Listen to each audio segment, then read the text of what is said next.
जय श्री राम, जय जय हनुमान। प्यारे भक्तों, आज मंगलवार के दिन सुनिए हनुमान जी की एक रोचक कथा, जिसमें हम जानेंगे कि कैसे हनुमान जी का शरीर पत्थर का हो गया। त्रेता युग में जब राम सेतु निर्माण के समय पर वानर सेना आपस में बात कर रही होती है कि इतने बड़े समुद्र में छोटे छोटे पत्थर नहीं बल्कि बड़े बड़े पत्थर होने चाहिए थे ताकि सेतु जल्दी से बन जाए।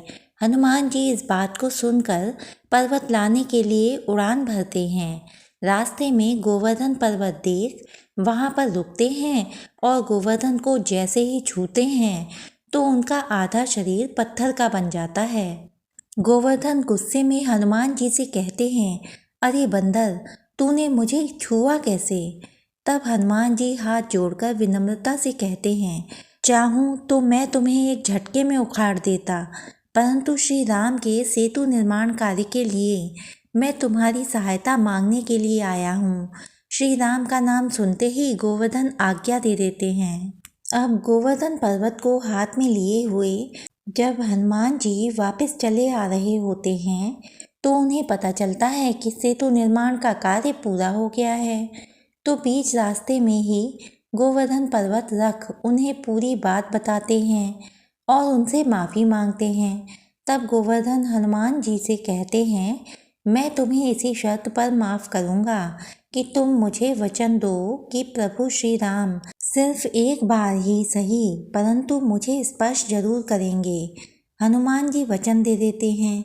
दोस्तों, द्वापर युग में श्री राम ने जब श्री कृष्ण के रूप में अवतार लिया तो उन्होंने गोवर्धन पर्वत को इसी वजह से अपनी उंगली पर उठाया था। भगवान हनुमान की 8 सिद्धियों में से एक सिद्धि थी प्राकाम्य, जिसका अर्थ है जो भी इच्छा हो उसे प्राप्त कर लेना। इसी सिद्धि के बल पर पृथ्वी की गहराइयों में पाताल तक जाया जा सकता है और आकाश में कितनी ही ऊंचाइयों पर उड़ा जा सकता है। यही नहीं, मन चाहे समय तक पानी में भी जीवित रहा जा सकता है। रामचरितमानस के अनुसार प्रभु श्री राम के साथ युद्ध के दौरान जब रावण का बेटा मेघनाद मार दिया गया तब रावण ने अपने भाई अहिरावण से मदद मांगी। वो पाताल का राजा था और जैसा चाहे वैसा रूप ले सकता था।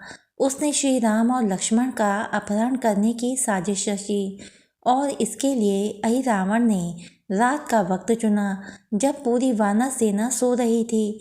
तब उसने विभीषण का रूप लेकर श्री राम और लक्ष्मण को अगवा कर लिया। अहिरावण ने मायावी शक्तियों का इस्तेमाल करके किसी को भी भनक नहीं लगने दी। श्री राम और लक्ष्मण को पाताल लोक में ले गया। जब विभीषण को पता चला कि श्री राम और लक्ष्मण उनके बीच नहीं हैं, तो विभीषण तुरंत समझ गए कि यह सब जरूर ही अहिरावण का किया धरा है। जिसके बाद श्री राम भक्त हनुमान ने एक बार फिर से वचन दिया कि उनके रहते श्री राम और लक्ष्मण को किसी भी तरह की चोट नहीं पहुंच सकती है। हनुमान जी जब श्री राम और लक्ष्मण को लेने के लिए निकले तो रास्ते में उनकी मुलाकात मकरध्वज से हुई, जो बंदर और मछली की तरह दिखता था।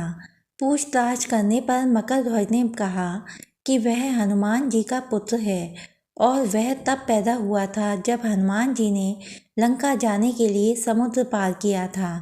तभी हनुमान जी का पसीना पानी में गिरकर एक मछली के गर्भ में चला गया, जिससे मकरध्वज का जन्म हुआ। मकरध्वज पाताल लोक का स्वामी था और पिता को सामने देखकर भी उसने अपने स्वामी अहिरावण की भक्ति नहीं छोड़ी। तब दोनों के बीच भीषण युद्ध हुआ और आखिर में मकरध्वज को हार माननी पड़ी। हनुमान जी ने उसे वहीं बंदी बना लिया और पाताल लोक के अंदर चले गए। अंदर पहुंचकर हनुमान जी ने देखा कि श्री राम और लक्ष्मण बेहोशी की हालत में मायावी देवी के सामने पड़े हैं और अहिरावण उनकी बलि की तैयारी कर रहा है। अहिरावण ने मायावी देवी की मूर्ति के सामने 5 दिशा में 5 दिए जला रखे हैं, जिनको एक साथ एक ही समय में बुझाने पर ही अहिरावण की मौत हो सकती थी। इसलिए हनुमान जी ने अपना पंचमुखी रूप लेकर एक साथ पांचों दीप बुझा दिए, जिनके बुझाते ही अहिरावण की मौत हो गई। इसके बाद हनुमान जी ने श्री राम और लक्ष्मण को स्वतंत्र किया और वापस पृथ्वी लोक चले गए। जाने से पहले श्री राम ने मकरध्वज को पाताल लोक का राजा बना दिया। प्यारे भक्तों, अब तक की कथाएं सुनने के लिए आपका बहुत बहुत धन्यवाद। इससे आगे की कथाएं सुनने के लिए हमारे चैनल को सब्सक्राइब कीजिए, वीडियो को लाइक कीजिए और ज़्यादा से ज़्यादा ऐसे लोगों में ये वीडियो शेयर कीजिए जो इस तरह की धार्मिक कथाएं सुनना पसंद करते हैं। जय श्री कृष्णा, राधे राधे, जय श्री राम।